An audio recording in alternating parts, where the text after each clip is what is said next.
Here with Tusculum Pioneer head coach Jerry Odom to talk about the 2021 SAC football season. Coach Odom, thanks for joining us here today. Absolutely. Happy to be here. Awesome.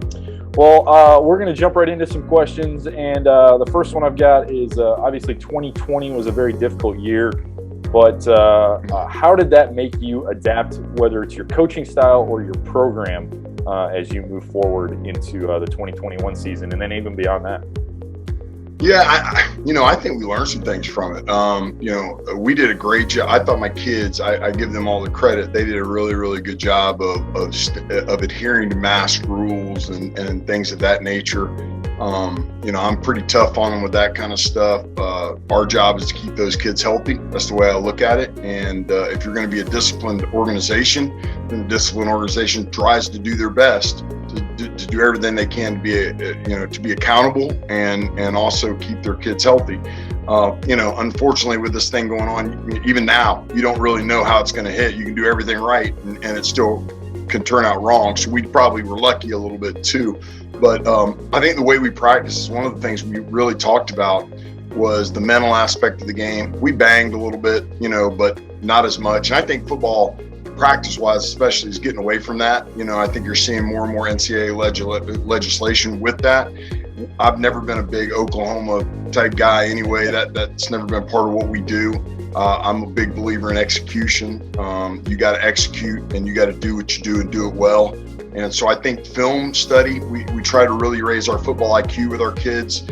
We took a lot of time with that, maybe more time on Zoom or, meeting, not in the same room, but talking a lot together at the same time. And then giving kids the platform to talk about football and what they understood and what they didn't. And I think when we really tried to figure out what our kids didn't understand, then that made us better at not busting coverages or busting routes or understanding blitz concepts and picking them up and things like that. And I think we did a much, much better job. And that was one of the things I looked at is how can I be a better head coach? And I think asking the kids, instead of just coaching them hard, asking the kids, making sure that it's a symbiotic relationship, that we're working together and and the more we work together, the more we get that common goal. And I think that really changed how I see things. So that's really good to hear. And kind of along those lines, what do you see who do you feel needs to really step up or make an impact this year in order for you guys to be successful? Well, I think our quarterback play, was good last year. Obviously, we lost that guy but I really feel good about Ivan Corbin and Bryce Moore and even Joaquin Palazzo have looked very good so far with Coach Dickey. I think one of those three guys really got to step up for us because I think our receivers are, if not as good as last year, maybe better. Some of the guys we added to the mix are extremely good. And some of the young kids that came in have been really impressive so far. So I'm really excited about that group. And if we get solid quarterback play, we got 4 out of 5 back in the O-line from the spring. And we feel like Ben Schellenbach is ready to take the next step. If we can keep those guys healthy, and then we added a couple other pieces of the puzzle, I feel really, really good about where we are offensively. And under Coach Dickey's leadership, I've been very impressed with him as a young football coach of how he's gone about it. And I think the players really trust him and love what we're doing system-wise. And I think it's going to be a lot of the same as you saw in the spring, but just but with some other little wrinkles to go along with it. All right, so you mentioned the offense there. What does the other side of the ball look like? How's the defense look for you guys coming into the 21? We are who we are. We lost Jackson Cawthon and Ivan Hogan's 2 really good linebackers, but very excited about Delonte Jones is a junior college kid that we signed. I'm really excited about him at Mike linebacker. Craig Watts, we'll slide him in the Will spot, and he is a super talented guy that's finally going to get his opportunity, I think, to shine. Jamari Hill's a kid that we're real high on. Ernest Johnson, is a kid we're high on. Jihad Russ has played a lot of football here, so he can be a swing guy. He knows all 3 positions. So I feel really good about the linebackers. Secondary, the whole secondary is back. We don't lose anybody in the secondary. D-line, I think we have 3 out of 4 back, there. So, we've got a pretty veteran group that played solid defense. Now, we got some holes to fill, don't get me wrong, with some depth and things like that. But, for what we do defensively, I like the pieces of the puzzle. I'm still trying to add one or two more of, that are young guys that we brought in, and we'll see how they fit within the concept of the scheme. But if we can stay healthy over there, I think, like I said, we still got a chance to have a really, really, really good football team. I'm very excited about these kids and how they've worked this summer and the attitude that they've taken. You mentioned several of them, but it sounds like you have a pretty solid leadership core coming back. And what kind of new faces do you have? Well, obviously I mentioned, a couple of them. We got a defensive tackle that I really like, Brendan Williamson. He's going to be a heck of a player. 6'3", 290. He transferred out of West Liberty. Okay. Really like him. Really excited about a freshman we got out of Cocoa. He's short, he's 5'10", but he's about 280 and can run. But that's what I like. I like those guys. I was a short linebacker. I kind of love those dudes that can. I mean, he's just a baller. I don't even have to worry about that guy. Obviously in the back end on defense, I think we're all vets, but there's a couple guys. Kamari Lovett's a guy that's already shown out. He's going to be a really, really good player. And then, we've been fortunate to get a couple grad transfers on the offensive side of the ball. Okay. And Will Sweeper, as a wide receiver, he was at Catawba, had a knee injury, didn't play last year. He came over as a grad transfer. I really like the way he's playing. I mean, he can really run to go along with it. And then Darian Anderson is a kid that was Georgia Southern's second or third leading receiver last year. We were able to get him as a grad transfer too, to add to that wide receiver core with Derek Wright, Justin Parham, Tyler Giro, Jarvis Jones. I mean, we've got some guys who can really run there. And, then there's a couple guys, Tyler Burke, Malik Wooden, really excited about those guys that are young guys. So love them. And then we got a running back, Cordy Jackson out of Coffeyville. He's a big body guy that we hadn't had. He's 6'1", 215, can really run. So we're excited about him too. I'm like I said, the kids that we brought in have fit in seamlessly this summer.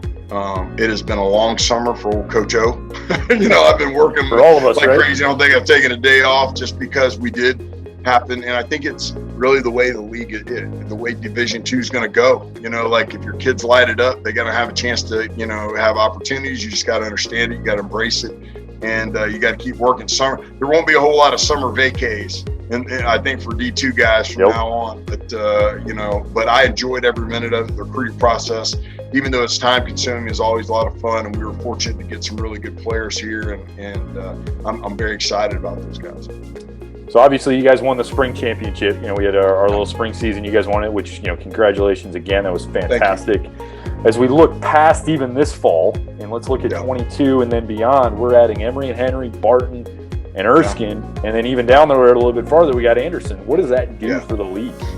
Well, I just think the league's getting better. I mean, we were, obviously Emory and Henry is right close to us, and they've done a fantastic job at the D3 level, and they've got great facilities and great leadership over there. So we know a lot about them. We were able to play Erskine this past year, and they got a lot of talent. They played a lot of young guys, so they're going to be a really, really good fit. And then I really thought if anybody improved the most, it may have been Barton. If you really look from the time they started, they almost beat Newberry. They took Newberry right down the wire at their place. I was watching that game on the way home from one of our games. To like, man, these guys. I think Chip Hester's done a heck of a job with those guys in a short period of time, and they're building a beautiful, adding on their beautiful facility and everything else. So, I think it just makes the league stronger, and especially when you go into like a Mountain and Piedmont division or North South or whatever we're going to call that thing. I think that's just cool,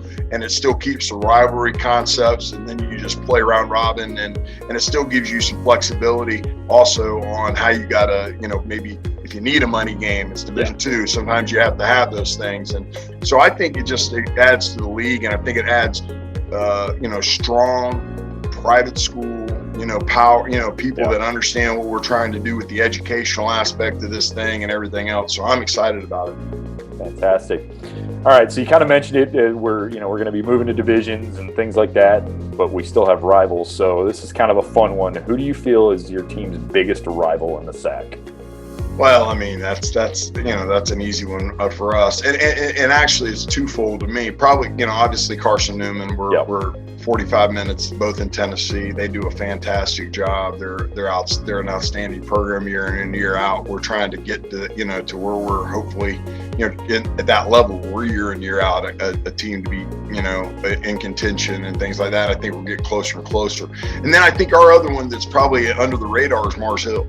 Mars Hill is only an hour from us. Our kids all seem to know each other there too. And then why? I mean, then you got what? I'm telling you, it's really becoming that when Emory and Henry comes in the league. I mean, they're going to be close. So I think anytime you play, obviously it's Carson Newman for us, but anytime you play these other teams that are close, you're going to play. The kids are going to know each other. They're going to, have that high school bond. Where they played each other in high school and maybe play together or whatever. And I think that's a real big part of what we're trying to get accomplished too. And I think it's really cool. Yeah, that's good. And you gave the very diplomatic answer. Yeah, you've got several rivals. We know that. Well, but the one, Carson Newman's the one that's the one. I mean, that's got to be one. And then the other guys can be 1A, 1B, 1C. Yeah, exactly. I hear you.